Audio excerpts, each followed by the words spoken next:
Itariki ya 14 Ukwakira ni umunsi mpuzamahanga wo guharanira ko imfungwa za politiki n'izizira ibitekerezo zifungurwa, kandi ko u Rwanda rwaba igihugu kigendera ku mategeko n'amahame ya demokarasi.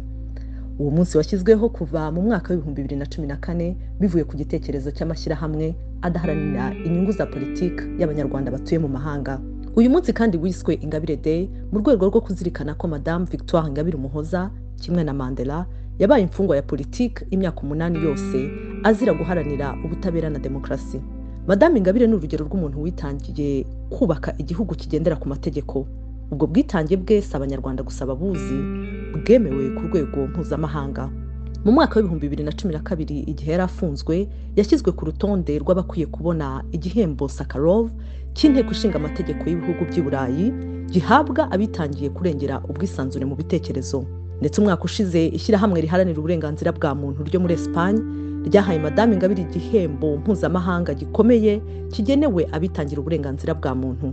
Iyi tariki ya 14 z'ukwa 10 igeze mu gihe muri uyu mwaka wa 2020 ikibazo cyo kutubahiriza uburenganzira bwa muntu cyarushijeho gukomera mu Rwanda.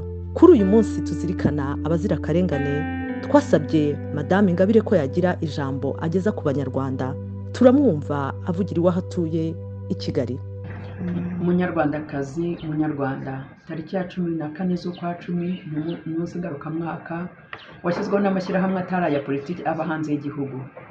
Ukaba umunsi bashyiraho kuzirikana ku bafunze bazira ibitekerezo byabo ndetse no kwibuka ababa barabizize. Turibuka kandi ko nk'Abanyarwanda tugomba guharanira ko u Rwanda ruba igihugu kigendera ku mategeko n'amahame ya demokarasi akubahirizwa iwacu. Uyu mwaka by'umwihariko ndagira ngo buri Munyarwanda yibuke kandi azirikane ko ubuzima bw'Umunyarwanda ndetse n'umutungo we bigomba kuba ntavogerwa. Tumaze iminsi twumva abaturarwanda hirya no hino batakamba kubera ko hari abimuwe mu mitungo yabo nta ngurane. Bikaba ari ikibazo kiri kugenda gifata indi ntera. Nkaba nagira inama ubuyobozi bw'igihugu cyacu gushyira inyuma bakareba icyo itegeko rivuga, bityo amategeko dufite mu gihugu cyacu akubahirizwa na buri Munyarwanda wese, ari uyobora ndetse n'uyoborwa. Naho tugomba guhera twubaka igihugu kigendera ku mategeko. Uyu munsi by'umwihariko ndagira ngo nongere nsabe mwebwe mwese dusangiye igihugu, mbisabire kurangwa n'urukundo. Twese nibyo dukunda igihugu cyacu, ariko gukunda igihugu ni ukubaha Umunyarwanda uwo ari we wese, ukamenya ko ubuzima bwe ari ntayegayezwa, ndetse aho uri ugaharanira icyateza imbere igihugu cyawe. Ndagira ngo mbisabire kugira ukuri, gukunda ukuri, kwemera ukuri, biri mu byatuma twubaka u Rwanda rw'Abanyarwanda bashyize hamwe. Ndagira ngo kandi nanone mbisabire kugira imbabazi. Igihugu cyacu cyanyuze mu bihe bibi by'icuraburindi. Kugira ngo twubake u Rwanda rw'amahoro arambye, ni uko turangwa no guca bugufi, tukemera amateka yacu ko ari, kandi tukemera kubabarirana. Ndagira ngo mbasabe kwanga umugayo. Muri iki gihe mu muryango nyarwanda ntawe ugitinya umugayo.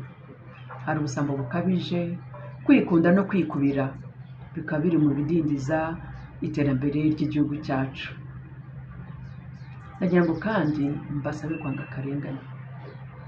Igihe cyose ubonye akarengane ukicecekera, umenye ko uri kugatiza umurenge.